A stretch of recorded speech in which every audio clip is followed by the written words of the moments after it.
né? Porque a nossa geração aí não é a última, nem a primeira, nem a última, né?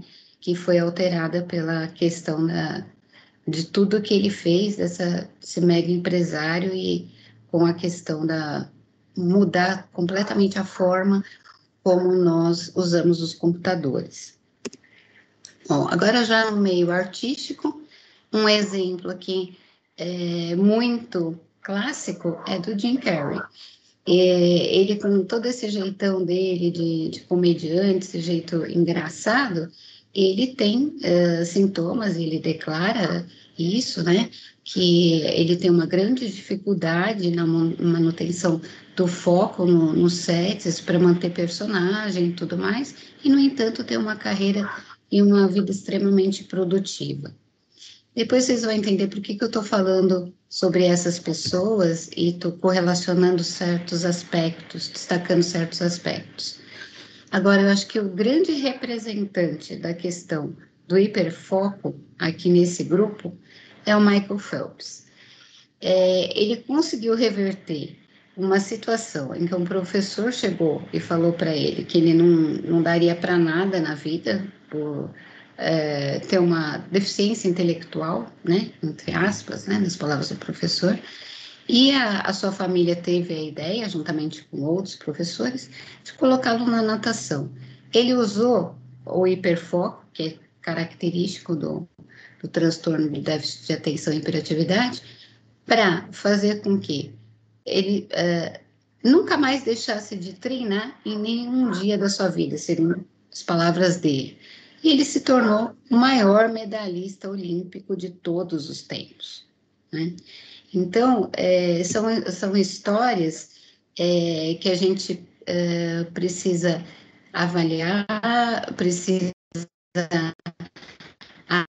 analisar e entender como elas foram ocorrendo. Foram histórias de superação, sem dúvida.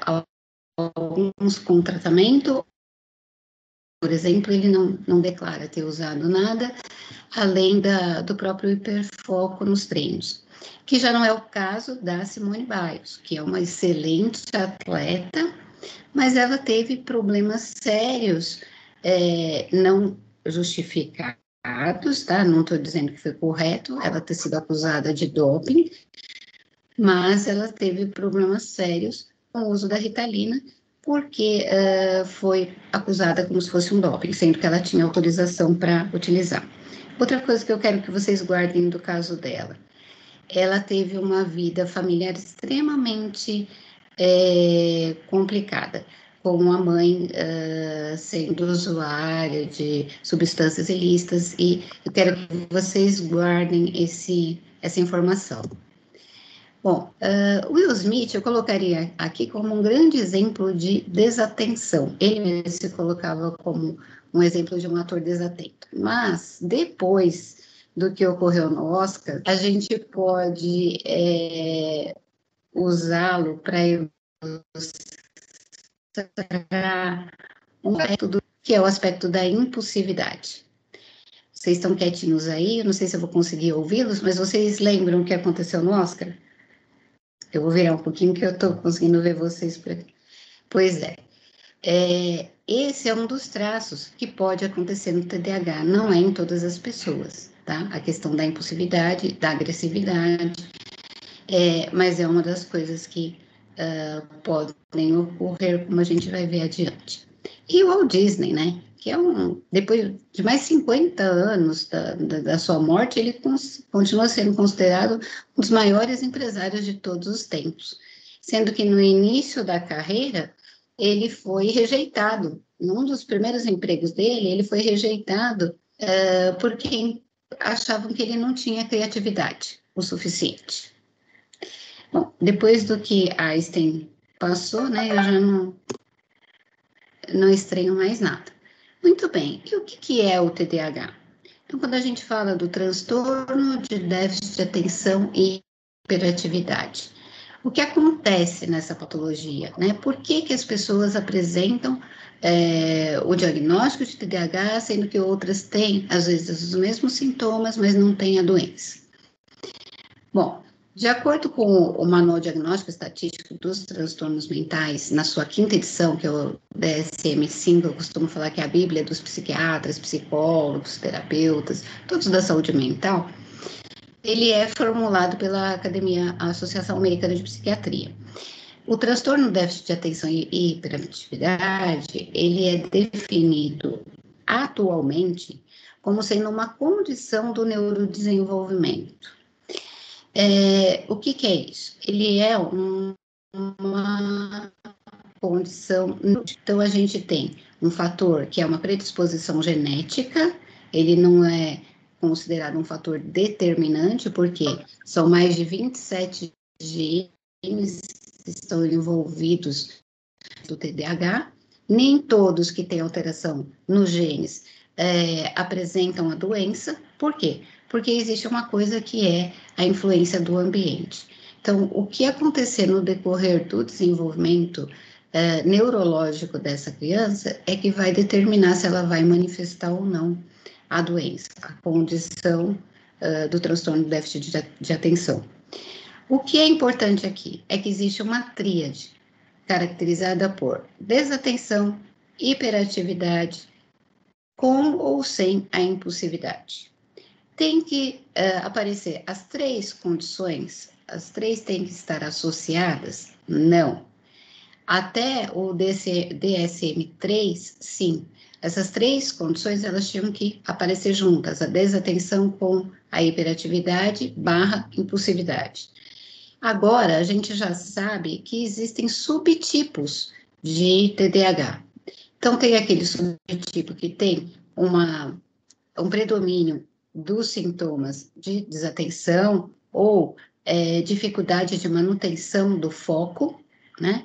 E tem aqueles indivíduos que apresentam sintomas mais ligados à hiperatividade e ou impulsividade. Só que o que é importante?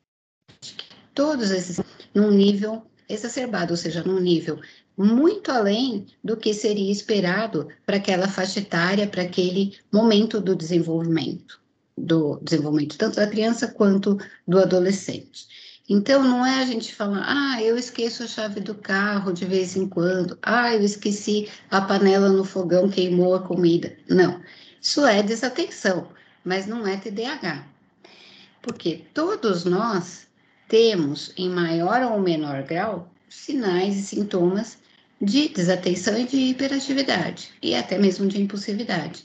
E as crianças têm mais ainda, principalmente nas fases mais iniciais do desenvolvimento. Então, isso apenas não constitui um fator diagnóstico para o TDAH. É necessário que eles ocorram com uma constância, são vários sintomas que ocorrem simultaneamente e, além disso, eles têm que acontecer durante um período prolongado de tempo que a gente costuma considerar acima de 6 meses, tá? Então, no mínimo, 6 meses para a gente analisar e dar um diagnóstico. E, além do mais, outro critério que a gente precisa contemplar para dizer realmente esse indivíduo tem transtorno de déficit de atenção é que tem que haver prejuízo em pelo menos 2 esferas da vida dessa pessoa. Então, seja familiar e escolar, familiar, escolar, social, isso na criança, no adolescente, no adulto, a esfera familiar. O índice de divórcios aumenta muito entre pessoas que têm TDAH, as pessoas têm muita dificuldade para manter um relacionamento, por uma série de motivos que a gente vai ver lá entre os sintomas, né? Mas vocês já podem imaginar, esquecimento, impulsividade, a sociabilidade dessas pessoas também é dificultada. Então, tem que haver um prejuízo na qualidade de vida dessas pessoas em 2 ou mais, em 2 ou mais esferas. Bom, desde o início, o TDAH foi considerado dessa forma. É até um absurdo as pessoas hoje dizerem, né, que não existe TDAH, que TDAH é uma invenção, porque é uma doença que é estudada há mais de 2 séculos. A primeira descrição foi em 1798. Só que ela era chamada com um quadro de desatenção patológica, né? Em 1845, um psiquiatra alemão, o Heinrich Hoffmann, ele escreveu um livro de histórias. Ele tinha um filho de 3 anos de idade e ele estava cansado daquelas historinhas que ele via, né, os livrinhos que tinha. Então ele começou a escrever historinhas. Só que ele escreveu histórias de personagens que hoje em dia a gente consideraria que eram personagens com TDAH. Então, era o Felipe, o inquieto, era o Johnny, o que ficava olhando para a lua, então seria o desatento, e ele fez várias histórias que hoje são consideradas como descrições do TDAH. Mas a primeira descrição mais robusta se deu em 1902, por um médico chamado Steele. Só que ele considerava que essas pessoas, essas crianças, eram crianças, apresentavam um defeito de controle moral. Então, era assim que era visto o TDAH, para vocês verem que o estigma e o preconceito vem desde lá de trás, né? Mas também lá naquele momento por falta de conhecimento. E para ajudar nessa confusão diagnóstica, nesse período de 1915 a 1930, teve um grande surto de encefalite. E essa encefalite é o surto epidêmico, né? Foi uma epidemia de encefalite, que é uma inflamação com infecção do encéfalo, né, do cérebro. E o que levava? Levava um quadro de letargia, deixava as pessoas sem reação, lentificadas. E isso era muito confundido até. As pessoas que tinham TDAH eram até confundidas com essas pessoas que estavam com encefalite, ou seja, passou a se pensar até numa causa infecciosa. Depois, em 32, já se falou numa doença hipercinética, ou seja, hiper, bastante, muito, cinético, movimento. Então, criança que se movimenta muito. Aí já está mais condizente, né, com o quadro. Em 37, esse médico, Charles Bradley, ele começou a utilizar uma droga que é a benzedrina, que era muito usada na época de forma totalmente liberal, como descongestionante, inclusive em crianças, e ele usou em crianças institucionalizadas porque ele notou uma melhora no comportamento dessas crianças. As crianças ficavam mais dóceis, né? Então, ficavam mais fáceis de lidar. Então, ele passou a utilizar o medicamento, que a gente sabe que é um psicoestimulante, né? Para fazer com que essas crianças tivessem uma melhora no comportamento. Em 44, já surgiu o metilfenidato. Vocês já ouviram falar de Ritalina? Já ouviram? Então, o metilfenidato é a Ritalina, ou Concerta, né? Ele surgiu em 1944, ele não é uma droga nova, é uma droga que surgiu lá atrás. Isso não faz dele a melhor droga do mundo, tá? Só estou dizendo que não é uma coisa assim, não é nenhuma novidade. E ele tem um efeito psicoestimulante que, quando bem indicado, melhora e muito o quadro do TDAH. Tá? Isso não tenha dúvida nenhuma. O problema é quando é usado por pessoas que não teriam indicação. Aí se torna um grande problema. Agora, no período de 40 a 60, o TDAH era visto como uma lesão cerebral mínima. Depois percebeu-se que não havia lesão cerebral, mas passou a chamá-lo, né, a chamar o TDAH como uma disfunção cerebral mínima. Então, tudo bem, não tem lesão, mas o cérebro tem uma disfunção. Em 68, a coisa já melhora um pouquinho com o DSM-2. Voltou a terminologia como uma reação hipercinética da infância. Em 70, no DSM-3, um transtorno de déficit de atenção com ou sem hiperatividade, sendo que quando ele foi revisto, esse transtorno ele passou a ter a obrigatoriedade de apresentar os 2 sintomas, o déficit de atenção e de hiperatividade, em 1980. Em 90, a gente já chegou à classificação atual, que é o transtorno de déficit de atenção com hiperatividade nos seus 3 subtipos, como eu falei anteriormente. Permanece até agora essa definição no DSM-5, sendo que pelo CID-10, vocês estão habituados com esses nomezinhos que eu estou falando? O CID, que é o Código Internacional de Doenças, sim, né? Tudo bem, né?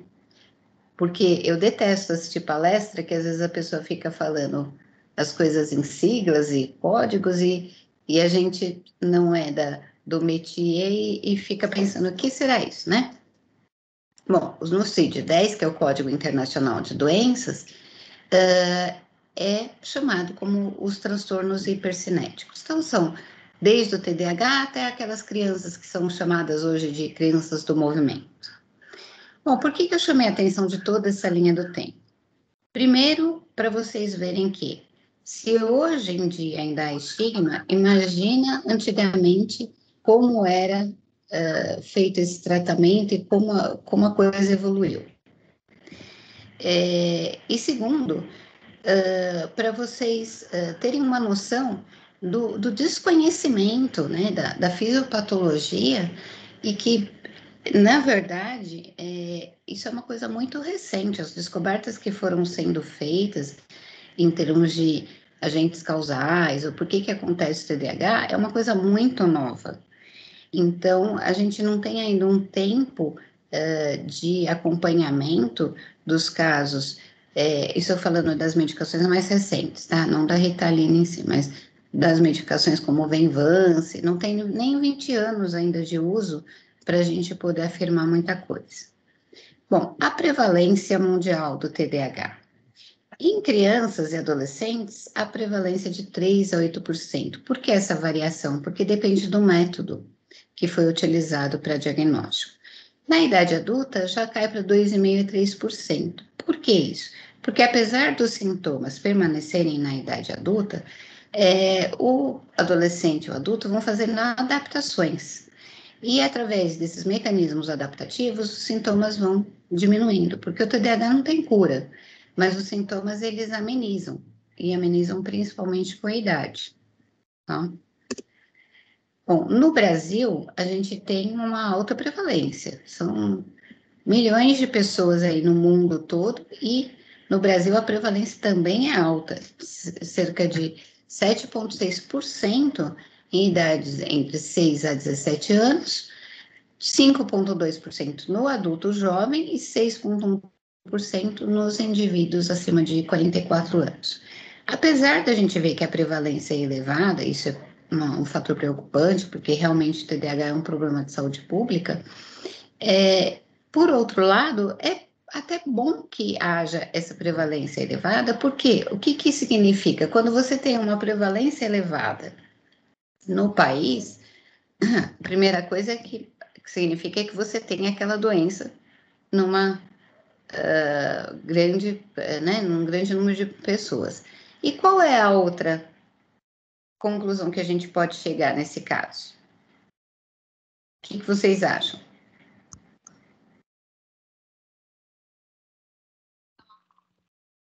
Com tantas pessoas assim, vai chamar muito mais atenção para que seja diagnosticado, tratado. Perfeito. Isso é importantíssimo.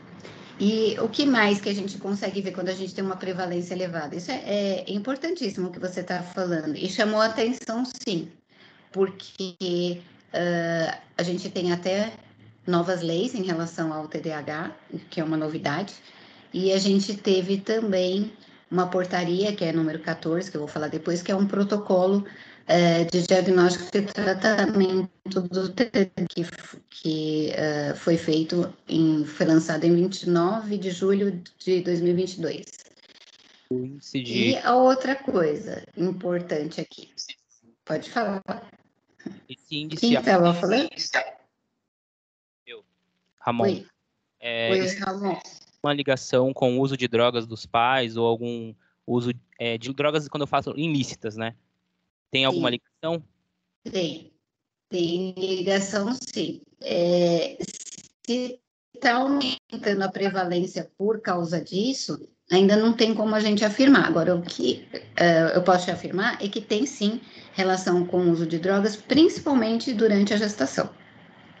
Por isso que eu pedi para gravar aquela questão lá da Simone Biles, porque é um fato muito triste, né, da vida dela, mas é um exemplo até do que a gente vê na literatura, correlacionando com pessoas que você vê no mundo real, né, que são pessoas famosas, inclusive, né.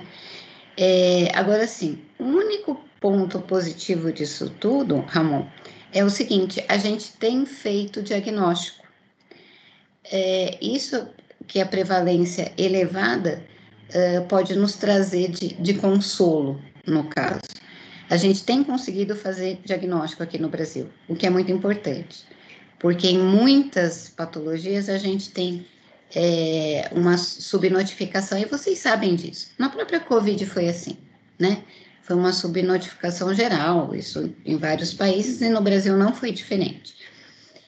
Só que no TDAH a gente está conseguindo diagnosticar cada vez mais casos. Isso é importante, é extremamente importante, porque quanto mais precoce for instituído o tratamento, e aqui eu não falo só de medicamentos, não, eu estou falando tratamento psicoterápico, terapia cognitivo-comportamental, e também, se for necessário o tratamento medicamentoso, a gente vai ter um menor prejuízo na vida desse indivíduo, né? Então, esse indivíduo ele tem um rendimento escolar ruim, ele tem relações, uma sociabilidade ruim, tem problemas no relacionamento até com os próprios familiares, isso desde a infância. Então, se a gente conseguir minimizar isso desde lá de trás, a gente vai conseguir evitar problemas futuros, porque existem diversas comorbidades que estão associadas. Então, inclusive o uso de drogas por esses próprios indivíduos. A depressão, a ansiedade e entre outras coisas que a gente vai discutir já já. Bom, então, só para fixar bem, a criança com TDAH, ela tem uma das 3 formas, ou seja, ou o grupo de predomínio da desatenção, ou hiperatividade / impulsividade, ou uma combinação de ambos, que é o tipo combinado. Esses sintomas, eles aparecem geralmente por volta da idade escolar, principalmente em termos da desatenção. Por quê? Porque é um período, a idade pré-escolar e escolar, é um período em que a criança vai ser mais exigida. Ela vai começar a ser avaliada, ela vai começar a fazer atividades em que ela não tem a companhia e a supervisão dos pais, e com isso ela acaba apresentando os sinais, sintomas de TDAH. Para diagnóstico, a gente considera que ela deve apresentar esses sintomas até no máximo 12 anos. Tá? Outra coisa, existe um prejuízo nos meios, nas esferas pessoal, social, escolar, pelo menos 2 esferas, tá? E elas têm que manifestar o contexto em vários ambientes. Então, não é só aquela criança que não gosta de ir para a escola, então criança terrível na escola, mas em todo o resto ela consegue conviver bem. Em casa convive bem, no esporte convive bem, na interação social tá bem. Então, quer dizer, aí já é uma outra questão, a gente tem que ver os diagnósticos diferenciais, né? Bom, o que entra nessa questão do déficit de atenção? São crianças que geralmente se distraem facilmente, é aquela criança que esquece de fazer tarefa, que esquece material, que esquece que tinha prova, ou então, por outro lado, aquela jovenzinha que está olhando, ou aquela criança que está olhando para você, você está achando que ela está prestando atenção em tudo que você está falando, e quando você conversa com ela, pergunta alguma coisa, você percebe que ela estava no mundo da lua.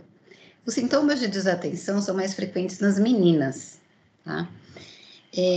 Outra coisa, essas pessoas, elas cometem erros descuidados, né? Então, assim, é por distração mesmo, não se atenta a detalhes, e não consegue manter o foco, a atenção em atividades que exijam um período prolongado de esforço mental. Então, quando a atividade é uma coisa rápida, né, ela consegue, ela foca, faz e tudo bem. Agora, por exemplo, você começa a dar problemas matemáticos mais complexos, e não é por déficit intelectual. A criança, ela não tem uma deficiência intelectual.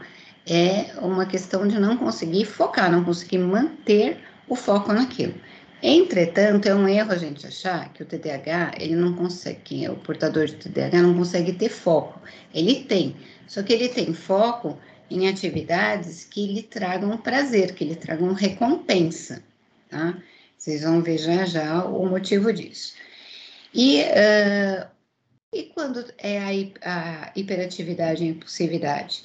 São aquelas crianças que não param, né? Elas estão em constante movimento, elas podem estar... E isso, assim, não é porque está num parque, está pulando e fazendo e macaqueando, não. Ela está na igreja, está no cinema, ou seja, em ambientes onde ela deveria estar, tendo um outro tipo de comportamento e ela não consegue parar quieta. Não é um caso de criança sem educação, não é caso de pais que não deram limite.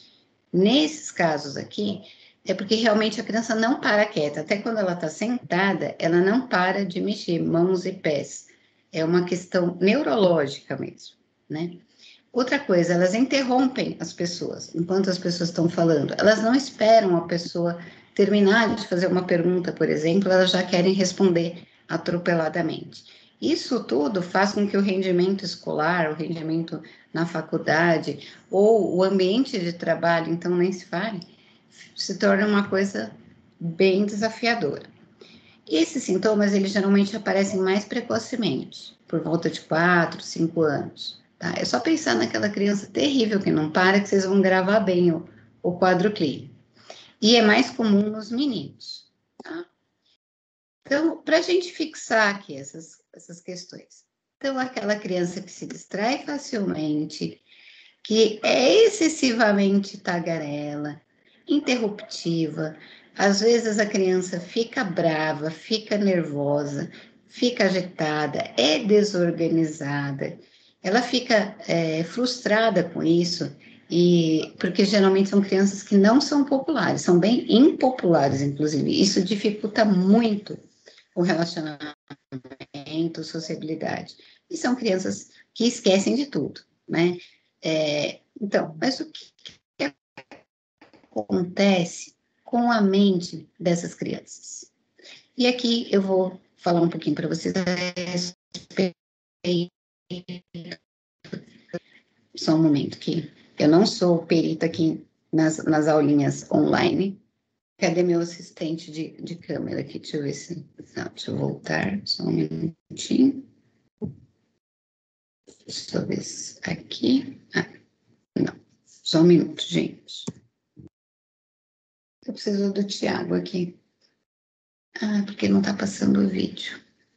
Só um minuto, viu, professora Paula? Estou com um problema aqui de conseguir passar esse vídeo.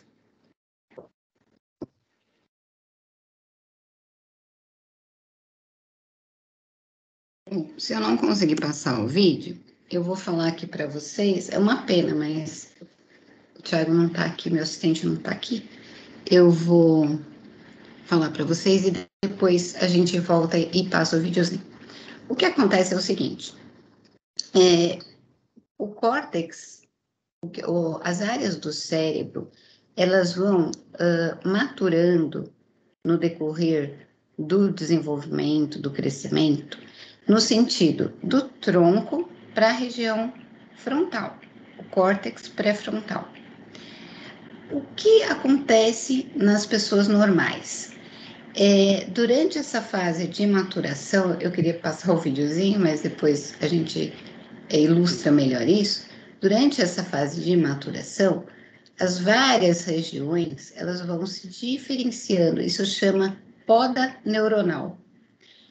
E é um período de extrema neuroplasticidade. O que é a poda neuronal?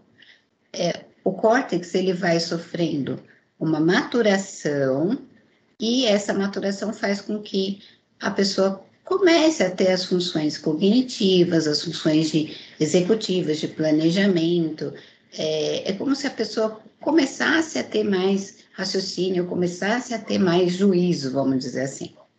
E esse processo, ele vai se estender até os 30 anos de idade.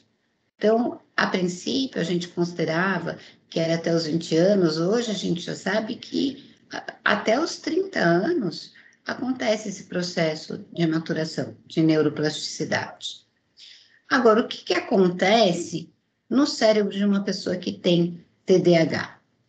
O cérebro dessa pessoa, o córtex, né, ele tem uma maturação, eu não gosto de usar o termo retardada, porque isso confunde um pouco a questão aí.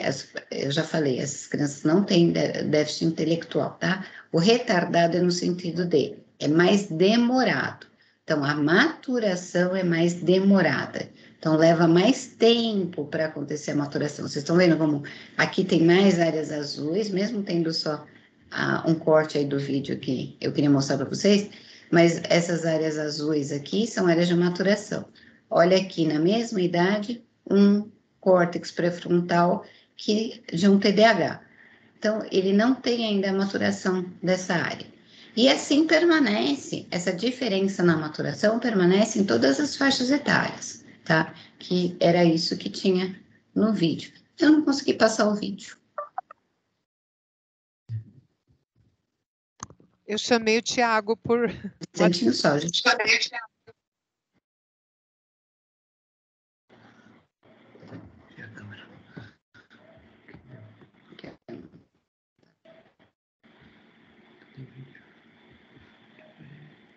É aqui, ó. Outro vídeo, tá? Então, vamos ficar aí. Por favor. Tô te pagando. Até parece. O microfone tá aberto. O som tá aberto, hein? Desculpa aí. Eu tô brincando com ele. Sabe aquela coisa, aquela brincadeira? Tô te pagando, hein, Tiago? Até parece, né, Paulo? É meu leão.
Gente, desculpa, viu, desculpa que o vídeo realmente não carregou, mas o Thiago tá tentando ver aqui se dá certo. Bom, aí o que acontece? com a dificuldade de maturação, com o retardo da maturação no córtex pré-frontal, a gente sabe que a gente tem 86 bilhões de neurônios, né, que se comunicam através das sinapses, né? Essas sinapses são o quê? Espaços entre os neurônios, né? A fenda sináptica são espaços entre os neurônios, onde são liberados neurotransmissores, que são o quê? Substâncias químicas, né? Então, os impulsos, eles podem ser elétricos ou químicos. Os neurotransmissores são substâncias químicas que vão passar o estímulo de um neurônio para o outro. E no nosso cérebro, né, o que acontece? A gente tem 86 bilhões de neurônios e que estão num circuito perfeito. Mesmo que haja alguma alteração, como no caso do TDAH, em outras doenças também, em relação à saúde mental, mas essas sinapses, elas acontecem de uma forma ou de outra. No caso do TDAH, o que vai faltar? 2 neurotransmissores principais, que são a dopamina e a noradrenalina. Esses dois são os que mais estarão em desequilíbrio, porque não é exatamente uma carência, não dá para a gente falar que falta dopamina na pessoa com TDAH. Ela até tem a secreção, tem os pulsos, tanto que ela consegue ter um hiperfoco. Mas essa liberação, ela é desregulada. Então, quando a gente fala numa desregulação, numa disfunção da liberação da dopamina no TDAH, a gente tem que lembrar que acontece também o mesmo em relação à norepinefrina. E o que esses 2 neurotransmissores vão fazer? Ó, agora não passa para o próximo.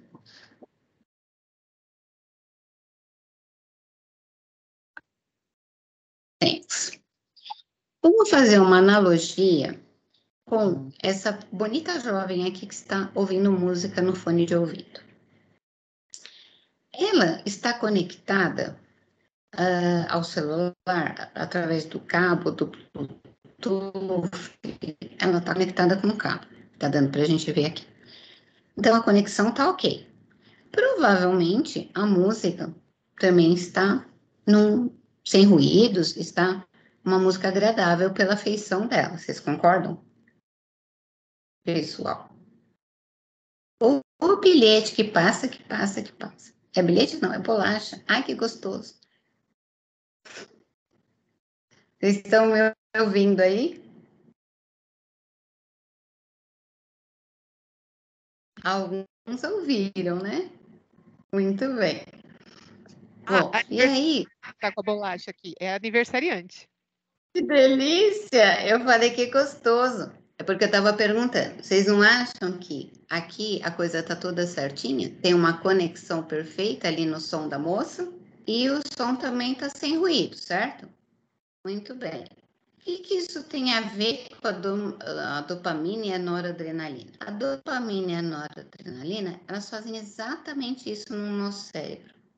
A noradrenalina é responsável por fazer a conexão entre os nossos neurônios, as nossas sinapses em diversas partes diferentes do nosso cérebro, enquanto que a dopamina, ela diminui os ruídos. E isso é importante, é super importante, porque a gente só consegue manter o foco e a atenção primeiro se tiver uma conexão. Se cair a conexão e a gente não conseguir mais se comunicar, acabou a aula, né?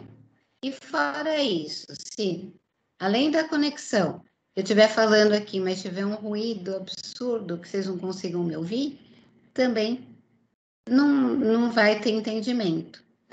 Então, é exatamente isso que acontece no TDAH. Então, enquanto nas pessoas normais, a norepinefrina é produzida num lugarzinho chamado locus cerúleus e passa através do axônio dos neurônios, chega até a fenda sináptica, onde ela vai fazer a conexão entre diversas áreas. A dopamina, enquanto isso, faz a redução da diminuição do ruído. Ela é produzida lá numa região que chama área tegmental ventral, passa pelo axônio dos neurônios, chega na fenda sináptica e vai reduzir os ruídos, ou seja, vai fazer com que a gente consiga focar em determinado assunto. Outra região que faz isso também é o chamado tálamo. Agora eu quero perguntar uma coisa para vocês. Vocês todos estão aí sentados, certo? Eu vou olhar um pouco para o lado aqui, porque eu consigo ver vocês melhor na tela aqui ao lado. Estão todos sentados? Balance a cabeça, por favor. Sim, todos sentados. Os pés no chão? Os pés no chão? Sim. Só que vocês estão sentados, estão sentindo que há o tecido entre vocês e a cadeira, que é o tecido da roupa, certo? Agora, até eu perguntar a respeito disso, alguém estava pensando nisso? Todos vocês estavam sentindo que tinham tecido, afinal estão todos vestidos. Mas vocês estavam pensando nisso? Estavam sentindo a roupa? Agora vocês estão sentindo que vocês estão sentindo o tecido que vocês estão de roupa que é um tecido entre a pele e a cadeira? Sim. O que acontece? Acontece que o tálamo é uma região do nosso cérebro que faz com que a gente filtre a nossa atenção. Então, enquanto a gente está aqui conversando, vocês todos estão prestando atenção.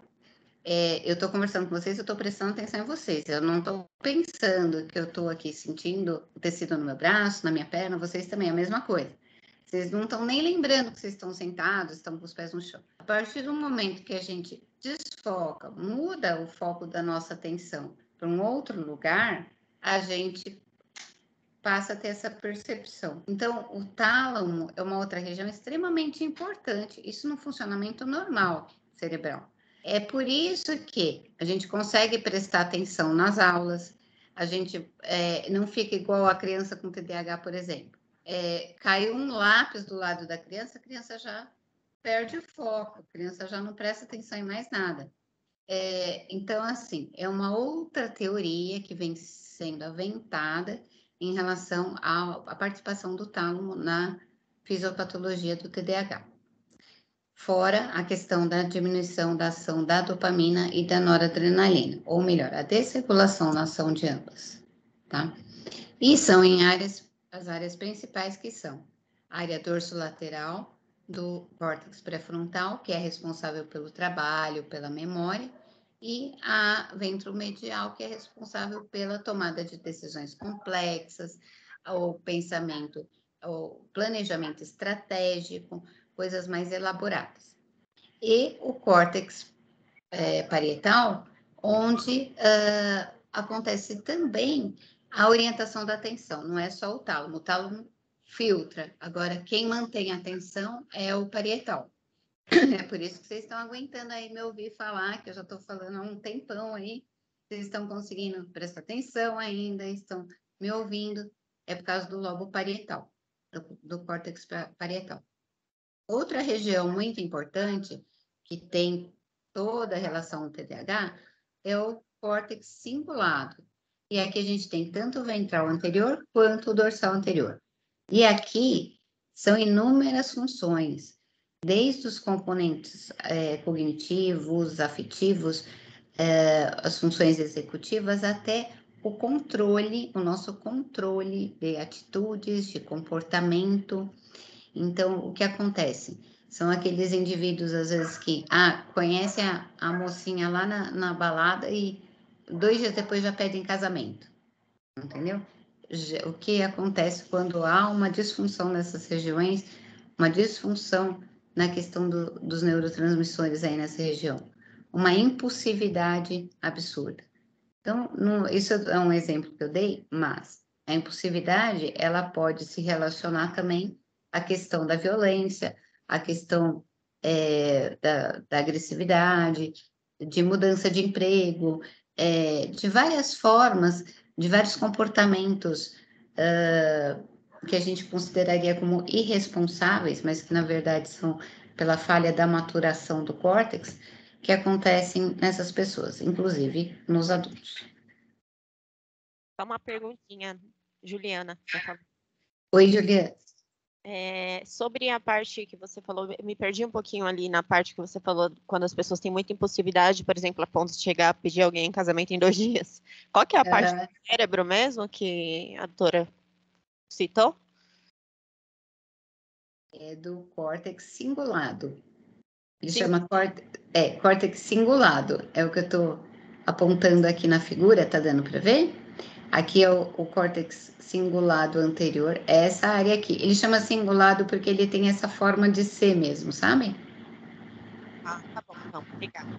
Imagina, é a ventral anterior e dorsal anterior do córtex cingulado. Respondi? Era só essa a dúvida? Bom, aí o que acontece? A gente tem a questão da liberação dos neurotransmissores, né? Dopamina e noradrenalina. Como que eles são liberados no cérebro? É de uma forma desordenada, é que nem um spray, né? Não, existem vias, é tudo muito ordenadinho, uma sequência. É como se fosse um trilho de trem, um mapa, um caminho rodoviário, né? Várias vias. Existem caminhos específicos para esses neurotransmissores, tá? Então, a noradrenalina, que é liberada lá no locus coeruleus, ela vai para praticamente todo o encéfalo, né? Incluindo o cerebelo. O que vai nos interessar mais vai ser o córtex pré-frontal, no caso do TDAH, mas vocês vejam que ela vai para praticamente todas as áreas do cérebro. E a dopamina, que é transportada principalmente por 3 vias, que são a nigrostriatal, vocês não vão precisar guardar esses nomes agora, tá? Mas só para vocês saberem, nigrostriatal, a via mesolímbica, o sistema límbico é das emoções, e a mesocortical, que é o que vai para o córtex pré-frontal, que é o que a gente está falando até agora, que tem relação muito estreita com o TDAH. O que a noradrenalina faz? Isso aqui é o que vocês têm que guardar. Ela modula a excitação. Então, lembra que eu falei lá? Ela faz a conexão. Então, ela é excitatória no córtex. E ela é relacionada aos processos cognitivos e aos estímulos urgentes. Lembra da reação de luta e fuga? Hein, professora Paula? Lembra? Tão estudadas quando estávamos na faculdade. Então, o que acontece? Aumenta a pressão arterial, existe uma vasoconstrição periférica, porque a gente se prepara para lutar. Então, a liberação da noradrenalina. Agora, em relação à dopamina, o que ela é responsável? Ela é responsável principalmente pelo planejamento e iniciação das respostas motoras, do planejamento mais elaborado, as respostas às novidades. E o que tem que gravar aqui? Processo de recompensa. Essas pessoas, elas têm uma tendência em coisas e atividades que lhes tragam recompensas imediatas, rápidas. Por isso que é tão perigoso o indivíduo com TDAH acabar se envolvendo com o uso de drogas, sejam lícitas ou ilícitas, tá? Desde o álcool, as drogas ilícitas e tudo mais, ou mesmo até o abuso dos medicamentos. Por quê? Porque são pessoas que estão constantemente procurando recompensas rápidas. Lógico que não são só as pessoas com TDAH que se tornam pessoas com dependências químicas, tá, gente? Não é isso que eu tô falando, pelo amor de Deus. Mas existe um risco aumentado, né? Porque as pessoas, até como se tentassem um autotratamento, de uma forma totalmente inadequada, mas seria, né? E vocês têm que lembrar que a cocaína, no início do seu aparecimento, era usada como medicamento, vocês sabem disso, né? Depois passou a ser considerada uma droga ilícita, mas A princípio, era vendida em farmácia, a cocaína. Não se sabia dos malefícios da cocaína, então era usado como remédio. Bom, e aí, por tudo que nós conversamos ali atrás, né, das áreas cerebrais, a gente compreende que essas crianças, elas vão ter também, com muita frequência, dificuldades nas funções cognitivas, principalmente em relação à resolução dos problemas, ao planejamento, à orientação, atenção prolongada, principalmente para aquelas tarefas que exijam um esforço mental maior e uma inibição de resposta e memória de trabalho. Outras coisas que podem estar prejudicadas nessas crianças e jovens, e nos adultos também, tá? Os componentes afetivos, as relações, há atraso na motivação, por causa do atraso lá do neurodesenvolvimento, e eles têm uma tendência a ter um humor lábil muito maior. Então, a regulação do humor também. Agora, são todas as pessoas que têm aquela predisposição genética ao TDAH que vão apresentar esse quadro? Não. Isso vai variar muito e vários trabalhos já mostraram isso. Por exemplo, na influência do esporte em relação à neuroplasticidade, e não é só em termos de TDAH, mas em pessoas, indivíduos normais também, aumenta muito a função cognitiva, né, dos atletas, dos jovens que praticam esportes. Então, aqui vocês percebem, aqueles que praticam desde cedo, seja qualquer tipo de esporte, tá? Esse trabalho foi feito com jogadores, mas pode ser natação, corrida, né, atletismo, ginástica olímpica, qualquer tipo de esporte. Aumenta a neuroplasticidade, aumenta a função, as funções cognitivas são mais refinadas nessas pessoas, tá? Ao passo que aquelas pessoas que não têm uma atividade física, pelo menos uma frequência ali de 2, 3 vezes por semana, que é o basal que foi feito, né?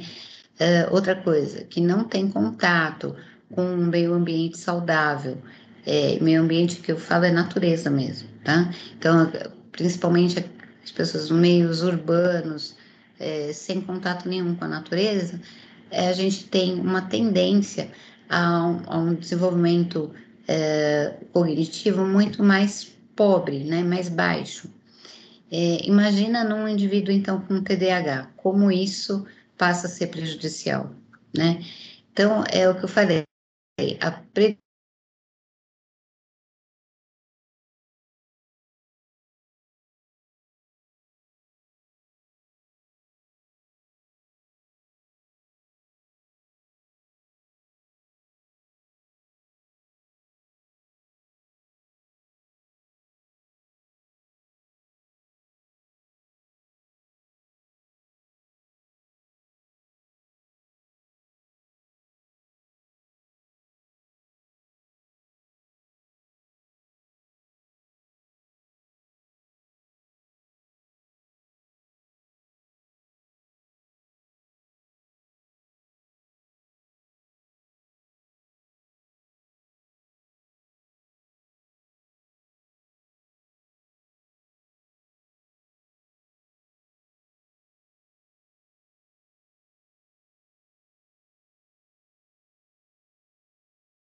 Tá meio fora aqui, né?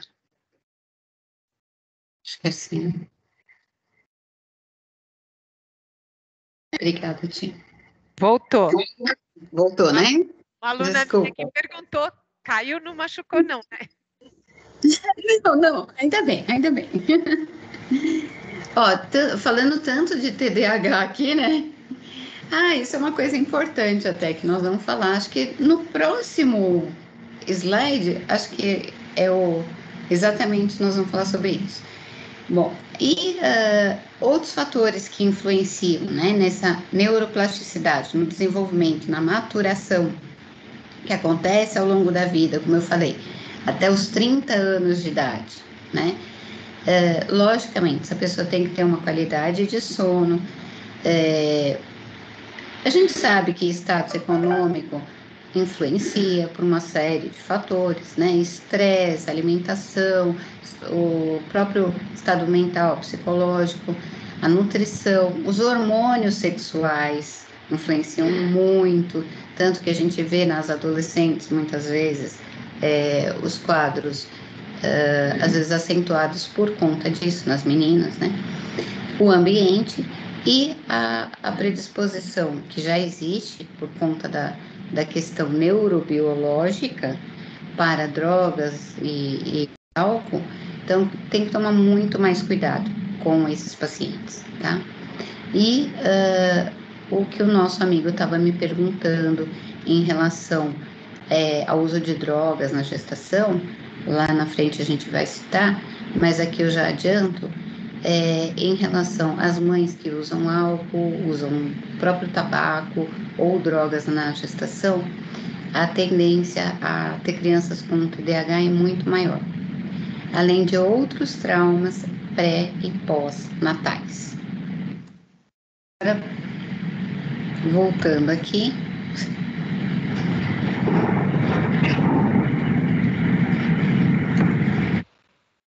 Obrigada. O que a gente estava falando, vocês falaram do tombo?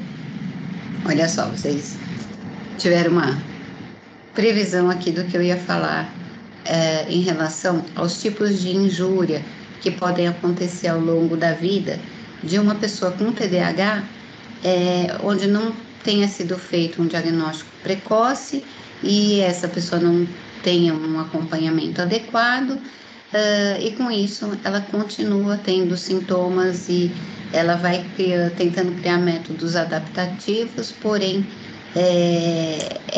aquele atropelo ao longo de toda a vida, né?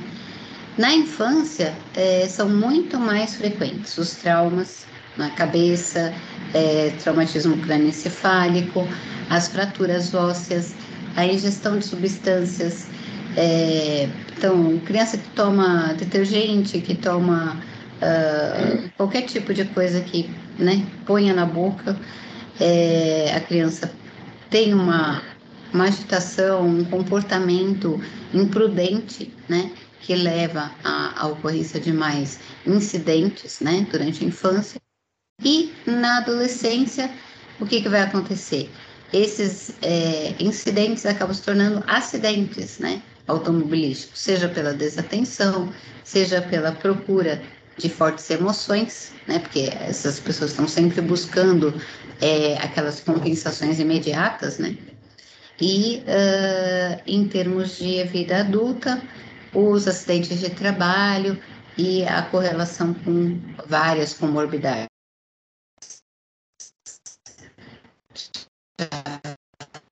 Falei mil, ansiedade, depressão e outras desordens, tá? Nesses casos, a medicação ela previne vários desses efeitos e ela reduz cerebrais e melhora até a performance na questão do dirigir, né? Mas não são todos que vão precisar de medicamento. A gente costuma reservar para aqueles quadros que não melhoram com a psicoterapia, com a terapia cognitivo-comportamental. E vocês já vão ver o porquê disso. Bom, o TDAH no adulto. Geralmente são adultos Primeiro que os sintomas, eles tendem a diminuir no adulto, tá? Mas quando eles se mantêm, mesmo tendo sintomas mais brandos, geralmente são pessoas com problemas de memória, impulsividade, tem dificuldade de avaliar o próprio comportamento. Então, por isso que é tão difícil se relacionar, em termos conjugais, com uma pessoa que tem TDAH. E por isso que eu estava comentando, né, que o índice de divórcios é muito maior nessa população. Além do que eu já falei ali atrás, da correlação com o uso de drogas, álcool, ansiedade, depressão. São pessoas com baixa tolerância para frustrações, extremamente teimosas e, por vezes, agressivas, né? E isso tem muito a ver com a impulsividade. As habilidades sociais são bem deficientes, são aquelas pessoas que não pensam antes de falar, né? Elas interrompem. Então, assim, o relacionamento no ambiente de trabalho com essas pessoas é extremamente difícil. São pessoas que vivem mudando de emprego ou não conseguem se colocar. E os distúrbios do sono, tanto em termos de insônia quanto hipersonia, mas é mais frequente até a hipersonia. O diagnóstico, isso aqui é extremamente importante. O diagnóstico é eminentemente clínico. Se algum psiquiatra, algum profissional da área de saúde falar para vocês, não, nós vamos fazer um PET scan, porque vai mostrar a deficiência, parari, parará, pode saber que não é enrolação, tá? O diagnóstico do TDAH é clínico. É o que a mãe conta, o que a família conta, o que a criança relata, então, entrevista, o que a escola relata, o exame neuropsicológico, o relatório da psicopedagoga, isso faz o diagnóstico. Exame de sangue, só se for para descartar outras patologias. Por quê? Dopamina e noradrenalina, dá para dosar no sangue periférico? Tá. Só que não reflete o nível que tem lá no cérebro. Então, não adianta nada.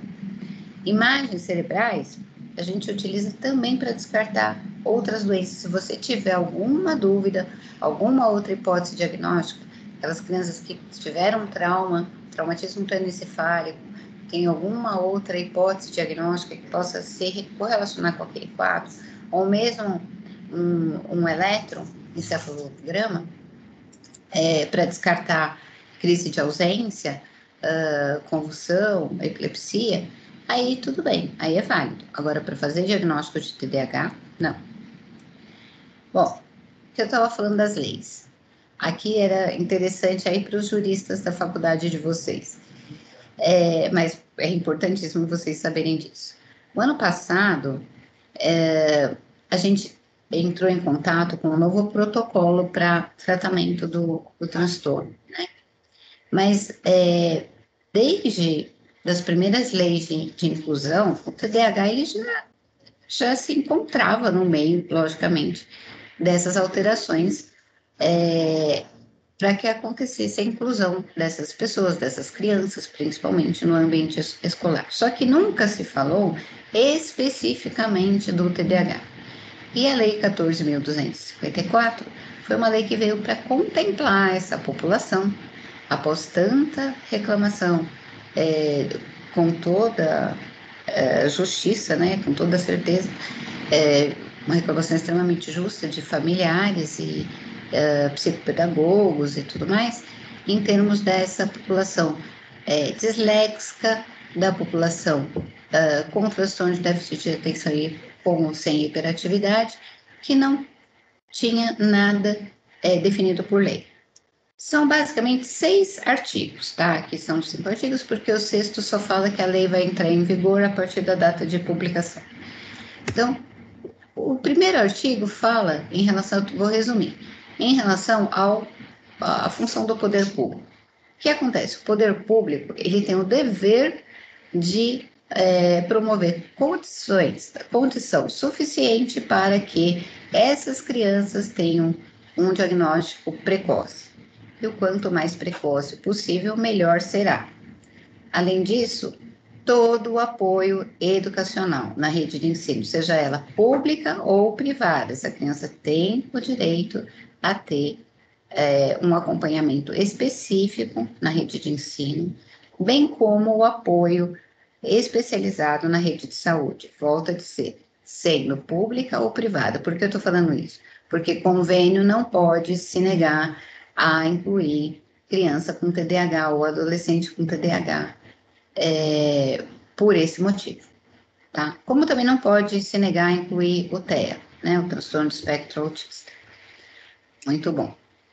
Em relação à rede de apoio, as escolas, elas precisam e devem garantir o cuidado e a proteção dessas crianças, desses adolescentes com dislexia ou transtorno de déficit de atenção e hiperatividade ou qualquer outro transtorno de aprendizagem, garantindo o seu pleno desenvolvimento físico, mental, moral, espiritual e com auxílio de redes de proteção social, sejam elas de natureza governamental ou não governamental.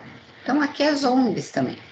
Por que eu estou falando isso? Porque muitas vezes existem ONGs que trabalham com crianças com déficit de atenção, hiperatividade, em termos de esporte, em termos de música, que são coisas que melhoram muito o quadro do TDAH.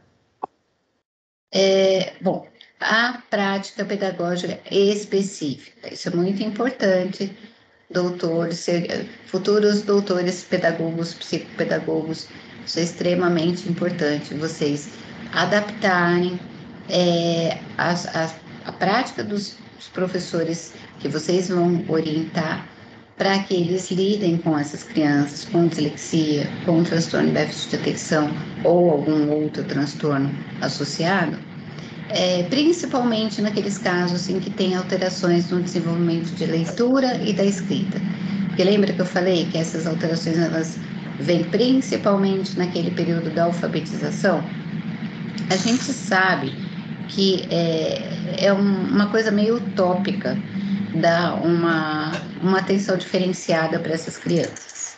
Tá? Eu tenho noção disso, apesar de ser da área da saúde, não da educação nessa faixa etária. Eu até sou professora universitária, mas é uma outra prática, é uma outra população, né? Mas assim, criança isso é uma outra experiência que vocês provavelmente trabalham já na área ou estão estagiando, vocês podem até dizer melhor do que eu, mas eu acompanho. E assim, tenho filhos ainda em idade escolar, o mais velho que está aqui me ajudando já é formado, já é até casado. O outro é estudante de psicologia e tenho 2 meninas em idade escolar. Então, eu percebo a dificuldade, né, que é para o professor dar uma atenção, e isso não importa se é escola pública ou privada, nesse aspecto é a mesma coisa, tá? É pior na pública? Porque tem mais alunos, né? Então, com certeza, a situação se agrava, né? Mas, então, a gente sabe que é uma coisa meio utópica você conseguir dar essa atenção diferenciada. Mas, à medida do possível, que sejam adaptadas às atividades, porque tem muita coisa que pode ser feito para o aluno com TDAH, sabe? Esses alunos, eles precisam arrumar eles precisam aprender a se organizar. Primeira coisa, porque eles não têm essas funções executivas. Então, a gente precisa dar, os pais, né, em primeiro lugar, e os professores na escola, precisam dar ferramentas para que esses alunos consigam ter uma organização, consigam manter o foco naquele assunto, naquela matéria. Então, assim, tem certos detalhes que às vezes parecem bobos, como, por exemplo, a professora chegar e escrever no canto da lousa qual vai ser a sequência daquela aula, qual é o plano de aula dela, bem resumidamente, de forma bem prática, bem objetiva. Para um aluno com TDAH, aquilo é tudo, porque ele vai seguir aquele roteiro, pelo menos ele vai ter um roteiro para ele seguir. Outra coisa, a gente dá muito objetivas, muito claras e curtas para os alunos que têm TDAH. o aluno ele não consegue lidar bem com muitas opções ou com assuntos em aberto, ele se perde, tá? Então, eu estou dando alguns exemplos, isso vocês vão ver milhares de técnicas, milhares de terapias, de TCC, né, terapia cognitivo-comportamental, para lidar com essas crianças. Bom, e outra coisa, essas deficiências, essas necessidades, elas vão ser atendidas, que é o 4º artigo dessa lei, vão ser atendidas por profissionais da rede de ensino em parceria com os profissionais da rede de saúde. Não dá para ter... O atendimento dessas crianças, ele é multiprofissional. Não dá para fazer as coisas isoladamente, que não vai dar certo. Se em casa tiver um tipo de rotina, na escola tiver outro, ou seja, não tiver uma atenção, ou se lá no sistema de saúde não tiver sendo dada uma assistência adequada, a coisa não vai andar, tá? Então, isso, pelo menos, hoje é um direito previsto em lei. E, em termos de uma outra coisa que eu também acho, na prática, um pouco complicado, que é a formação, mas eu espero que realmente aconteça, né? Que é a garantia que o governo, vou falar assim, né? Os órgãos públicos dão de formação, de especialização dos professores, dos profissionais da educação, para lidarem com essa população. Ou seja, crianças com dislexia, crianças com transtorno de déficit de atenção e outros transtornos de aprendizagem. Eu passei um pouquinho rápido aqui, porque eu acho que eu já estou aí meio adiantada na hora, né? E como caiu aqui, eu estou tendo que correr um pouquinho, mas se estiver muito rápido, vocês falam, tá? Bom, o que vai nos guiar no diagnóstico? É exatamente aquela portaria que eu falei para vocês, que é a portaria conjunta no número 14, que foi feita no Ministério da Saúde, que determina os critérios de avaliação no diagnóstico e acompanhamento das crianças com transtorno de déficit de atenção e hiperatividade. É uma coisa relativamente nova, né? Tem um ano e pouco, e é o que a gente vem seguindo atualmente. Bom, primeira coisa, o diagnóstico, já falei que é eminentemente clínico, tá? E uma coisa importante, a gente pesquisar a exposição pré-natal dessa criança a substâncias químicas, que eu estava falando para vocês naquela hora, como o remédio, o tabaco, o álcool, as complicações que podem ter acontecido durante essa gravidez ou no pós-parto, então complicações ou infecções perinatais, infecções do sistema nervoso central, meningites, encefalites, meningoencefalites, traumatismo crânioencefálico, doenças cardíacas muito importantes, e aqui não pode deixar de investigar, principalmente se a criança for tomar a medicação, porque a medicação, ela causa aumento da frequência cardíaca, causa aumento da pressão arterial, a questão do apetite ou aquela alimentação muito seletiva. Isso é mais frequente no TEA, mas pode acontecer também no TDAH. E a história familiar. A história familiar é muito documentada. Por quê? Percebeu-se, através de estudo entre indivíduos que foram adotados e famílias biológicas, que havia uma maior incidência, uma maior prevalência de TDAH. Eles desenvolveram o TDAH mesmo crescendo no ambiente em que eles haviam sido adotados.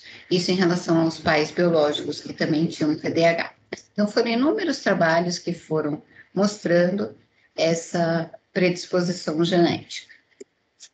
Bom, é importante que o diagnóstico seja realizado por profissionais que tenham experiência. Então, pode ser o médico psiquiatra, pode ser o pediatra, ou outro profissional da saúde, neurologista ou neuropediatra, e aqui entram os psicopedagogos, entra o psicopediatra, a psiquiatria pediátrica, Mas esse profissional, ele deve estar devidamente qualificado e ter experiência com TDAH. Por que eu estou batendo nessa tecla?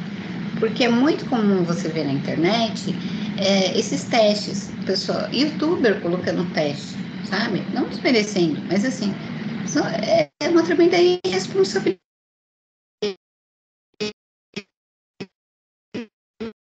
Às vezes até consegue o momento de uma forma ou outra, porque a gente sabe que isso não é impossível, né? Conseguir medicamento de formas irregulares, e acaba prejudicando até. Por exemplo, se a pessoa tiver um transtorno de ansiedade generalizada, ela vai piorar e muito com a medicação para TDAH. Então, a gente não deve, sabe, deve tentar fazer o autodiagnóstico ou ficar fazendo teste de internet, sabe? Antigamente, antes da época de internet, a gente falava teste de revistinha, coisa de gente antiga, né? Hoje em dia é na internet, né? Tudo faz teste disso, teste daquilo, tem até quiz de TDAH. Bom, e a confirmação do diagnóstico, tanto em crianças quanto adolescentes, é baseado, até nos adultos, é baseado em 18 sintomas, que são os sintomas indicativos de desatenção, hiperatividade, /impulsividade. Tá? E eu vou acelerar um pouquinho aqui, já vou mostrar para vocês quais são esses sintomas. Nesses 18 sintomas, os 9 primeiros, eles têm relação com a desatenção, tá? Sendo que do 10º até o 18º, esses sintomas têm relação com a hiperatividade. O que acontece? Então, aqui é assim, quando que é considerado positivo? Quando a criança, adolescente ou adulto considerar que tem bastante ou demais esses sintomas, que são essas duas colunas aqui do final, tá? Então, por exemplo, eu não vou ler todos para vocês, mas, por exemplo, não consegue prestar atenção a detalhes, tem dificuldade para manter atenção em tarefas ou atividades de lazer, parece não estar ouvindo, não segue instruções, tem dificuldade para se organizar, perde coisas, distrai-se com estímulo muito facilmente. Então, quando essa criança ou adolescente falar que tem bastante ou demais, a gente considera como positivo. Se tiver mais do que 6 sintomas de desatenção e menos de 6 sintomas de hiperatividade, a gente considera o subtipo desatento. Se for o contrário, tiver mais sintomas de hiperatividade e menos de 6 de desatenção, é o subtipo hiperativo. Se a gente tiver mais de 6 sintomas nos dois, é o subtipo combinado. Deu para entender? É simples, né? Ficou complicado? Ficou confuso ou deu para entender? Então, vamos lá. 6 sintomas do tipo desatento. 6 sintomas de desatenção, eu considero um tipo desatento. Só que ele não pode ter mais de 6 na hiperatividade, para eu considerar que ele tem só desatenção. Agora, se ele tiver mais de 6 aqui na hiperatividade e menos de 6 aqui na desatenção, é um subtipo de hiperatividade. Se eu tiver um monte de sintomas, então mais de 6 aqui e mais de 6 aqui, é o tipo combinado. Ok? Tudo bem? Posso ir adiante? Vamos lá, então. Bom, aqui a gente já falou que o DSM-5 vai nos dar esses 3 subtipos e o subtipo predominantemente hiperativo e impulsivo acontece em 18% dos casos, é o que eu estava falando, tem 6 ou mais sintomas de hiperatividade. O subtipo desatento em 27% dos casos. E o combinado é o mais comum, 55% dos casos. Tá? Eu já citei aqui para vocês no outro slide como que é esse diagnóstico, tá? Por isso que eu não estou repetindo aqui. Bom, essas escalas, elas nunca devem ser usadas isoladamente. O diagnóstico sempre se baseia em vários sinais, vários fatores, várias avaliações clínicas. Não tem exame específico para TDAH, né? A gente fala patognomônico, não tem nenhum marcador para TDAH, mas são vários fatores que são analisados. Por exemplo, a avaliação do desenvolvimento. Então, ela permite determinar o início e a evolução dos sinais e sintomas. A gente usa essas escalas específicas para TDAH, mas também marcos do desenvolvimento e da linguagem da criança. Então, quando que essa criança começou? Quando fixou a cabeça? Quando começou a falar as primeiras palavras? A andar? Primeiro engatinhar, né? Se é que engatinhou ou não. Depois andar. Depois a linguagem. Tudo isso tem que ser analisado, tanto pelas famílias quanto os profissionais em escola, ou os psicólogos, os fonoaudiólogos. A análise é uma equipe feita por equipe multiprofissional. A avaliação educacional, onde você consegue perceber de que maneira os sinais e sintomas estão influenciando o rendimento escolar, o rendimento acadêmico. E uma coisa importantíssima, que é a avaliação da presença de comorbidades. O que são comorbidades? São doenças que acontecem junto com a outra patologia, a outra doença, no caso, junto com o TDAH. E por que isso é importante? Porque é muito frequente, 50% a 90% das crianças com transtorno de déficit de atenção tem pelo menos uma condição associada, a gente chama comórbida. O que é isso? Pode ser um TEA, que é o transtorno do espectro autista, pode ser a dislexia, pode ser a ansiedade, pode ser a depressão. Então, pelo menos uma condição associada essas crianças têm. É muita coisa. É a maioria, 50% a 90%. Cerca de 50%, quase 50% das crianças têm pelo menos 2 comorbidades, o que é muito mais sério ainda. E 85% dos adultos atendem aos critérios de comorbidade. Então, a maioria dos adultos tem outras doenças associadas. Quase nunca vem sozinho o TDAH. Bom, as principais comorbidades. Então, o que acontece? Quais são as mais frequentes? As mais frequentes são os transtornos de humor, tanto unipolar quanto bipolar. O que é unipolar? Então, por exemplo, a mania ou a depressão, isoladamente.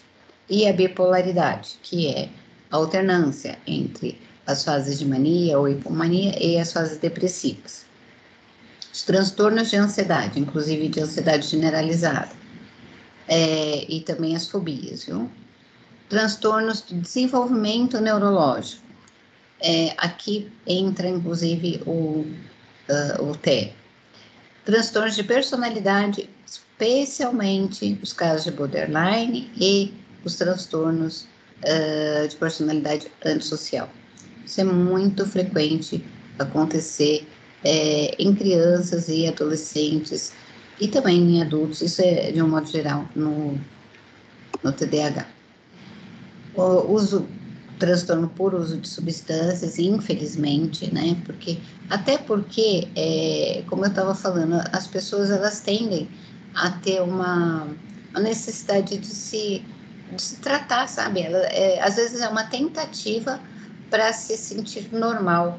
Não é que está fazendo porque quer ter barato, coisas do gênero. Não, é porque com a droga, isso é péssimo falar, mas é verdade, vocês são profissionais, vocês vão entender por que eu estou falando isso. A droga psicoestimulante, ela faz com que a pessoa que tem TDAH chegue a um normal, o que não é diferente para quem não tem o TDAH, lógico, né? Vai causar um hiperestímulo, pode até dar uma convulsão, um coma, morte muito mais rapidamente. No caso do TDAH também pode acontecer isso, só que antes de acontecer isso, ele vai chegar num nível terapêutico.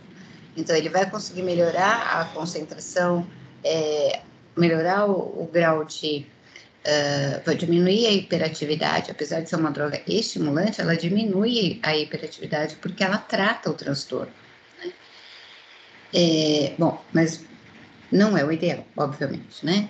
Essas drogas são drogas de abuso, elas vão levar à dependência e o caminho vocês já conhecem, né? Os distúrbios do sono.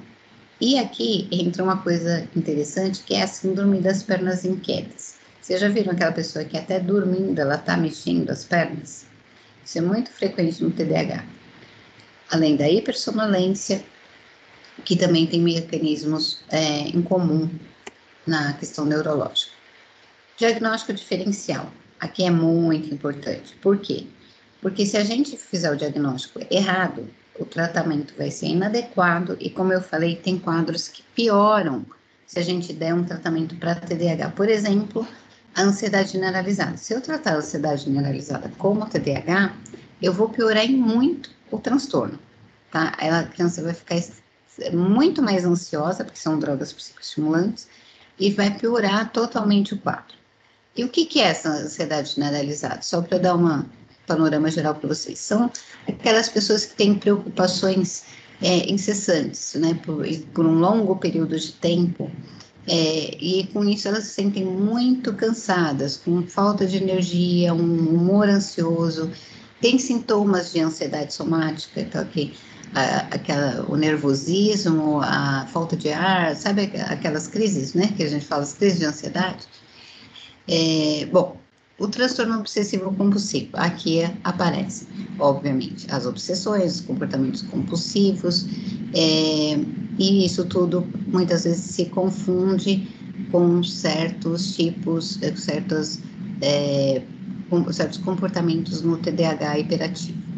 O transtorno bipolar, né, onde são alternados sintomas de mania, hipomania e depressão, e normalmente apresentando sintomas psicóticos, né? O transtorno do espectro do autismo, às vezes se associa, inclusive, ao TDAH, mas quando aparece só como o TEA, a gente tem mais um comprometimento da qualidade nas interações sociais, né? Ou então comunicação e comportamentos excêntricos, né? Aqueles comportamentos repetitivos. O TOD, né, que é o transtorno positivo desafiador, que também pode coexistir, tá? E são aquelas crianças que têm muita irritabilidade, perdem a paciência e tudo mais. O transtorno, os tiques, o transtorno a síndrome de Tourette, os transtornos relacionados a medicamentos, então, por exemplo, o uso de medicamentos antidepressivos podem causar um certo entorpecimento cognitivo, ou, por outro lado, substâncias psicoativas, como, por exemplo, os descongestionantes e os beta-agonistas, que têm um efeito estimulador, eles podem gerar sintomas que se assemelham muito à hiperatividade, tá? E condições médicas gerais que podem levar a quadros semelhantes, por exemplo, o hipertiroidismo, leva a um quadro semelhante à hiperatividade, a hipoglicemia, aí já assemelha mais à desatenção e etc. E distúrbios do sono, né? Tratamento. O que é importante para esses pacientes? O que é indispensável é uma terapia cognitivo-comportamental, um tratamento psicoterápico. Isso tem que ser feito para todos os pacientes com TDAH. Se eu estava falando que em termos de remédio, não é todo mundo que vai precisar e nem vai poder tomar, por exemplo, as crianças ou adolescentes, adultos cardiopatas, já estão fora disso, não vão poder tomar medicação. A não ser que seja com um acompanhamento extremamente cuidadoso, e mesmo assim vai existir sempre um risco. Agora, as técnicas de terapia cognitivo-comportamental, elas fazem com que o paciente ele reestruture todo um sistema de crenças. Então, ele vai fazer são coisas que às vezes as pessoas conseguem fazer sozinhas, como aquelas pessoas que eu mostrei lá no início, naquelas fotos. O Einstein, por exemplo, não existia tratamento na época dele.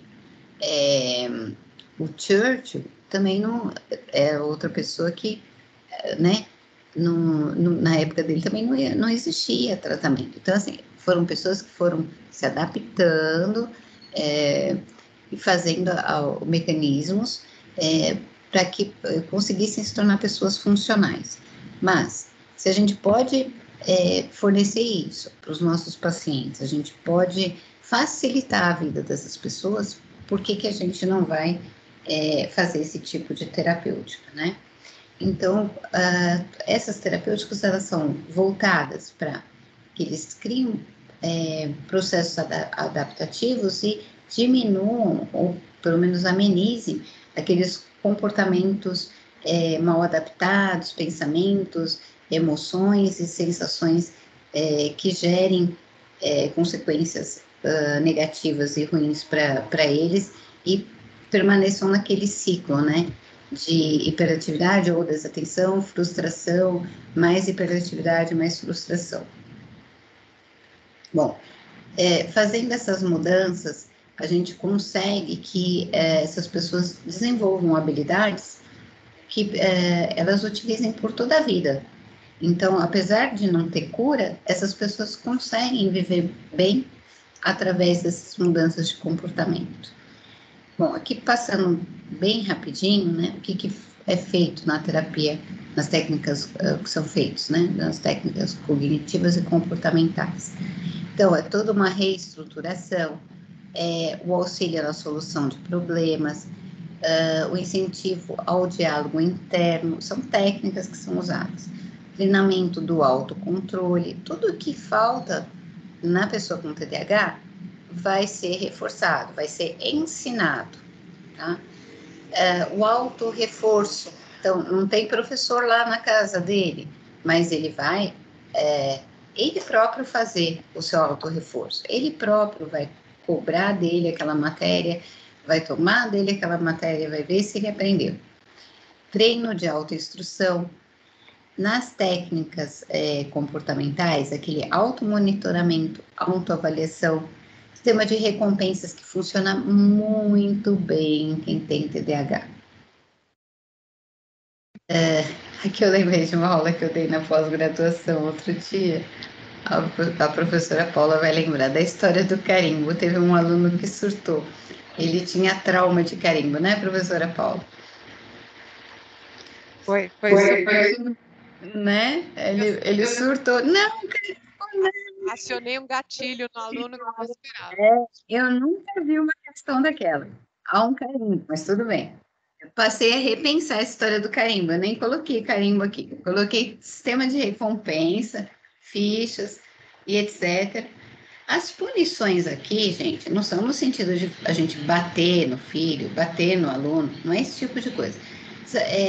Que é um termo que é usado aí na questão da técnica, mas seria melhor uma correção. São correções. Então, por exemplo, aquele aluno que está gritando, está pulando pela sala inteira.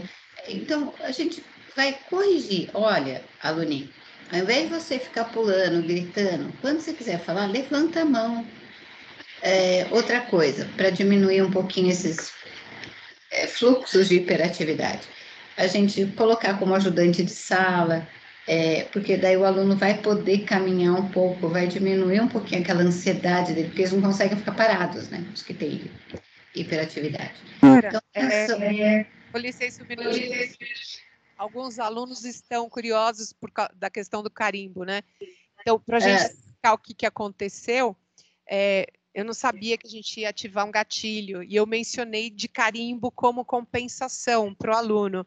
Só que o gatilho que acionou nesse aluno nosso da pós-graduação, ele foi o quê? Quando ele não recebia carimbo da professora, a mãe dele batia nele, né, doutora? Isso. Batia muito nele. Então, assim, às vezes a gente menciona um caso, um fato, a gente não vai imaginar que vai ativar. Nem poderia imaginar, né, que tinha um trauma, né, Imaginar. e era um trauma importante, né, não era assim uma coisa, eu citei o caso tudo, mas a gente nota que ali tem um fundamento que pode até ser trabalhado na terapia, mas deve até ser trabalhado, né? Mas está ali há muito tempo, né? Tá ali, e foi assim, né? Imediata a reação. Foi. Né? Passei até a repensar essa questão aí, usar outros sistemas de recompensa, né? Então, uma coisa que funciona muito com essas crianças, agora mudando um pouquinho aí de pato para ganso, é a questão das técnicas que usam arte, tá? Então, por exemplo, arte mesmo, né? Artes plásticas, modelagem, ou teatro, dramatizações, isso funciona muito, não é em todo mundo, lógico, tem criança que é tímida, não gosta, né?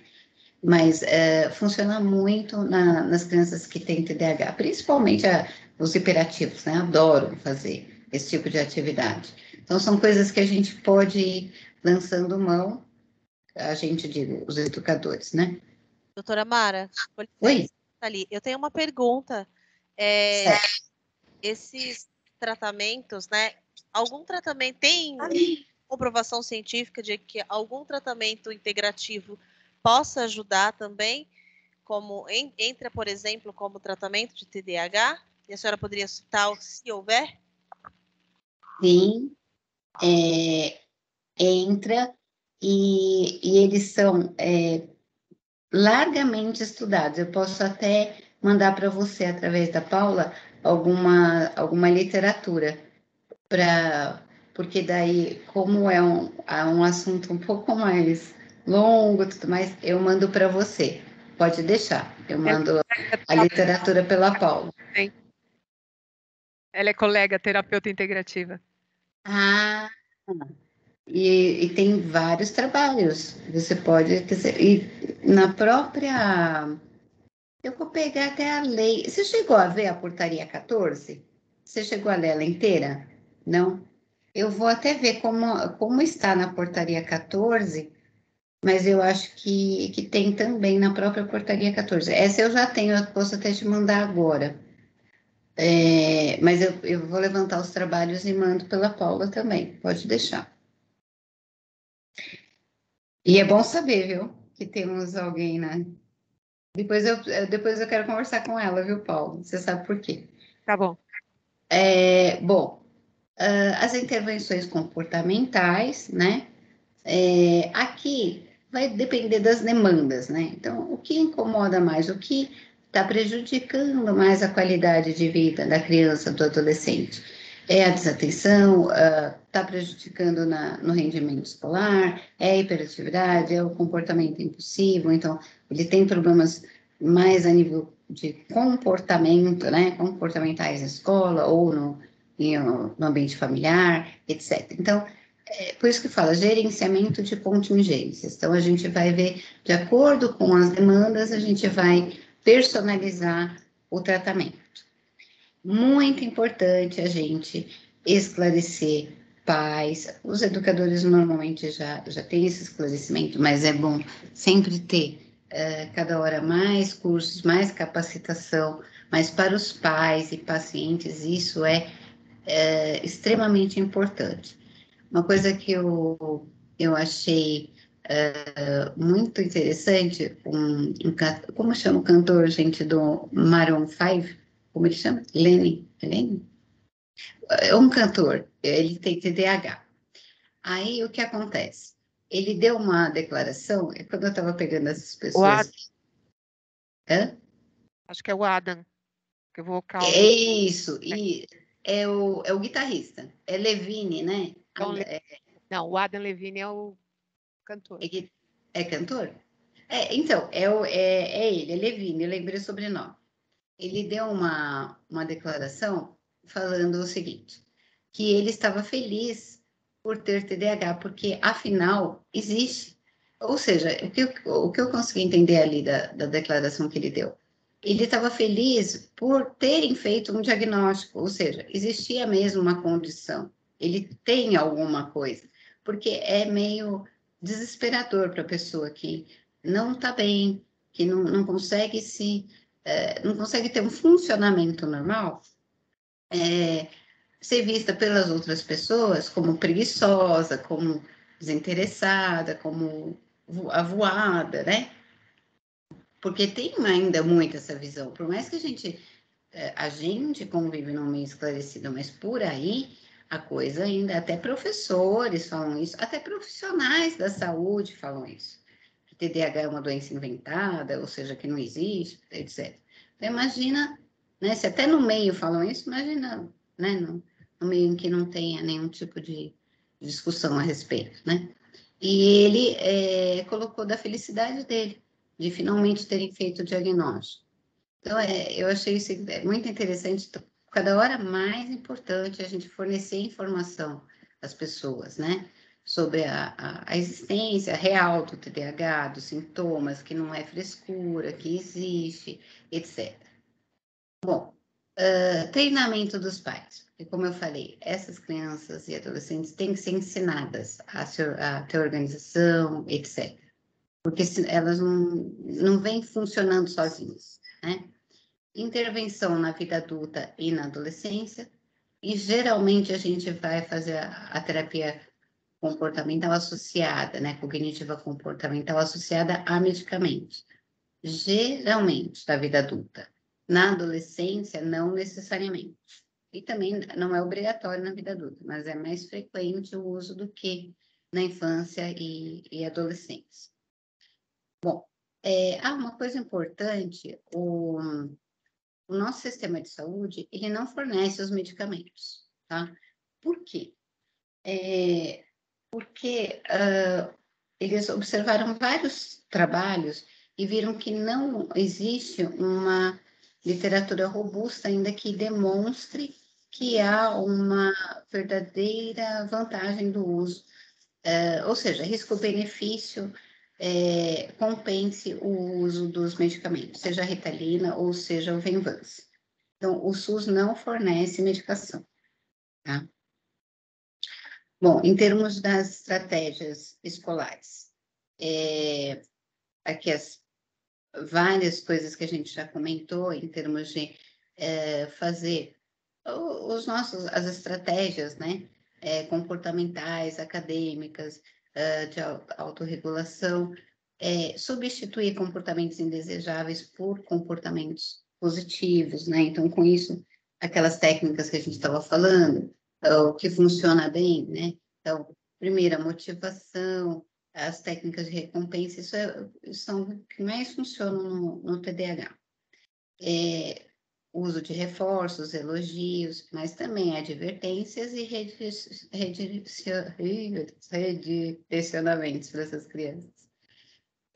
Reforços simbólicos, programas de reforço, autorreforço, isso é muito importante, e a integração, trabalho, escola, família, porque senão não resolve se for unilateral a coisa. O que eu estava falando da questão dos medicamentos, eu me adiantei um pouquinho quando eu falei do SUS, mas é exatamente isso. O metilfenidato é a lisdexanfetamina, que são a Ritalina e o Venvanse, não são fornecidos pelo Sistema Único de Saúde exatamente porque de todos os trabalhos que eles avaliaram, e eles avaliaram, tem mais de 200 páginas essa portaria. Eu li as 200 páginas e todos os trabalhos que eles avaliaram, eles acharam que os riscos não compensam os benefícios. Funciona. Existem riscos? Existem. Então, principalmente em relação à lisdexanfetamina, ela é uma anfetamina. Então, não é porque tem o grupo lisina que ela deixa de ser uma anfetamina. Ela apenas tem um radical a mais que faz com que ela demore mais para ser degradada e, com isso, o que se esperava? Se esperava que não tivesse aqueles efeitos mais perigosos da anfetamina, que são principalmente a questão da dependência. Mas parece que não deu muito certo isso. A lisdexanfetamina, ela surgiu em 2005. E eu digo que não deu muito certo porque os trabalhos mostram, tem 3 dosagens, tá? De 30, 50 e 70 miligramas. Uma coisa importante. Quando prescrita, porque no SUS não dá, mas médico de convênio particular pode ser que prescreva para crianças que vocês conheçam, atendam, ou às vezes familiares, ela é usada somente para crianças acima de 6 anos de idade. Jamais abaixo dessa idade. O uso não tem segurança, tá? Agora o que eu estava falando, né? O radical da lisina. O que acontece? A lisina associada à dexanfetamina, ela mantém essa partícula um pouco mais estável. Mas o que acontece? Ela vai ser quebrada, né? Ela vai ser quebrada principalmente nos glóbulos vermelhos. E, a partir daí, vai formar a anfetamina, que é a parte ativa da droga, né? E essa anfetamina, a destroanfetamina, ela é uma anfetamina que não tem diferença das anfetaminas que estão proibidas, né, pela Anvisa, porque causam dependência. Então, fepramona, todas aquelas drogas que eram usadas para emagrecimento. Inclusive, a lisdexanfetamina, ela tem sido muito usada para isso, porque há diminuição de apetite e o que acontece? Como essas drogas, elas são proibidas hoje em dia, os médicos acabam utilizando esse tipo de medicação para substituir. Só um minuto que eu vou passar para você aqui, para vocês o vídeo. Chama Antônio.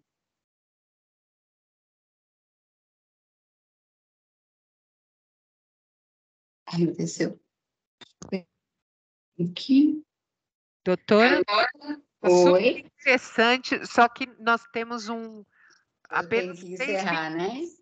Eu vou fazer assim, eu vou mandar os vídeos depois para vocês. É melhor. Perfeito.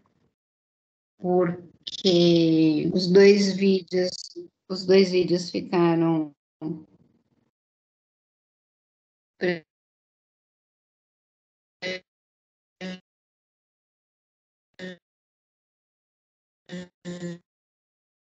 Está falhando. Né? Bom, da semelhança, né? Quando a dexanfetamina é liberada e o que acontece? A lisina, a partícula de lisina, ela vai ser excretada, né? Ou seja, a forma inativa da droga. O que acontece? O comportamento da parte ativa, biologicamente ativa, do Venvance é muito semelhante à anfetamina que tem nas outras drogas, tá? Na anfepramona e etc. Então, isso é um risco bem aumentado para a dependência e para os efeitos de toxicidade. Os efeitos colaterais principais: insônia, agitação, irritabilidade, aqui que eu falei do aumento da pressão e frequência cardíaca. Lógico, acontece sim, perda de apetite, de peso, mas também um risco aumentado para as psicoses, convulsões e o abuso e dependência. O grande problema disso tudo é que as pessoas têm usado, sempre buscando, né, esse aprimoramento cognitivo, que é o maior desafio que a gente tem nos dias atuais, as pessoas têm usado como droga de abuso, principalmente jovens e até estudantes, inclusive estudantes de medicina, de odontologia, de biomedicina, os próprios estudantes da área de saúde, né? E estudos vêm sendo publicados. Essa revista, a Neuroscience, é uma revista muito respeitada, e matérias publicadas demonstraram que realmente o uso anda abusivo. O que é um erro. Por quê? Porque além de poder causar uma dependência, não vai aumentar, não é a droga da inteligência, como muitos colocam. Por quê? Ela só vai aumentar a capacidade cognitiva numa certa janela, num certo período de tempo. Depois disso, o próprio aumento de dopamina e noradrenalina só vai levar à distração, à impulsividade, à hiperatividade, às estereotipias, pode causar convulsões, inclusive, e consequências bem mais graves. Bom, só para encerrar, os casos especiais que devem ser tratados, eu só vou citar, são transtornos que podem acontecer juntamente ao TDAH, e ou às vezes, eles até dificultam o diagnóstico, e eles devem ser tratados, principalmente quando se trata de uma depressão grave, um transtorno bipolar, transtorno de ansiedade, do pânico, fobia social, o TOC, né, o transtorno obsessivo compulsivo, o transtorno de estresse pós-traumático, o próprio TEA e os transtornos psicóticos, todos eles têm que ser tratados antes de você pensar em tratar um TDAH. Porque são transtornos mais graves e que, se você não tratá-los também, você não consegue ter um bom resultado no tratamento do TDAH. Bom, o TOD, você já consegue tratar conjuntamente. Epilepsia precisa ser tratada antes. Tiques, apneia do sono também tem que ser tratada. Agora, os tiques, os outras alterações cognitivas, você consegue tratar em conjunto. Problemas cardiovasculares, tratamento antes do tratamento do TDAH e evita droga para TDAH nesses casos. Obesidade, TDAH, paciente com TDAH acaba tendo uma tendência tardia à obesidade. Então, o próprio tratamento para o TDAH já muitas vezes acaba resolvendo essas questões. E outros transtornos de fala, aprendizado, e a própria epilepsia, a dispraxia, etc. Muito bom. E para encerrar, não vamos deixar essas crianças aí pedindo ajuda. É óbvio que o TDAH, ele não, como ele é um transtorno do neurodesenvolvimento, ele não vai ter cura ainda, pelo menos. Mas as intervenções podem não curar, porém, ajudam muito na organização. É um transtorno crônico, mas é possível a gente melhorar em muito a vida dessas pessoas, tá bom? Muito obrigada pela atenção, e eu acho que eu falei demais. Obrigada pela atenção aqui também. Obrigada, gente, obrigada. E foi um grande prazer. Vamos aparecer, né? Meu Deus. Doutora Mara, Ui. em nome da Paula, gostaria de agradecer. Eu, particularmente, fiquei muito impressionada com a quantidade de horas que a senhora tem a capacidade de falar de assuntos tão bem costurados e absolutamente nada favorável. Quem sabe a gente chega lá, né? Imagina. Foram muitas informações.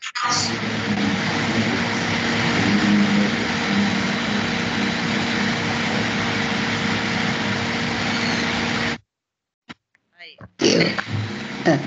Agora voltou. Agora eu estou te ouvindo. Acho que se desligar o áudio, não vai fazer eco. Tá ouvindo agora? Deixa eu desligar aqui.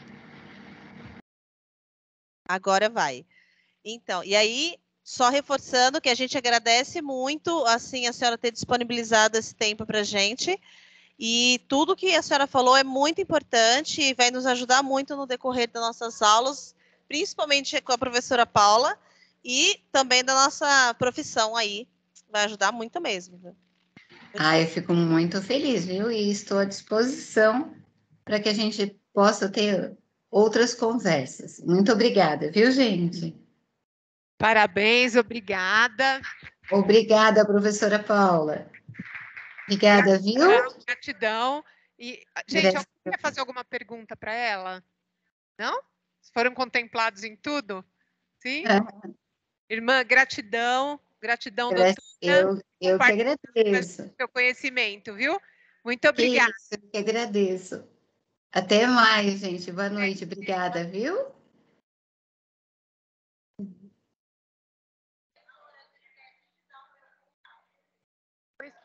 isso não.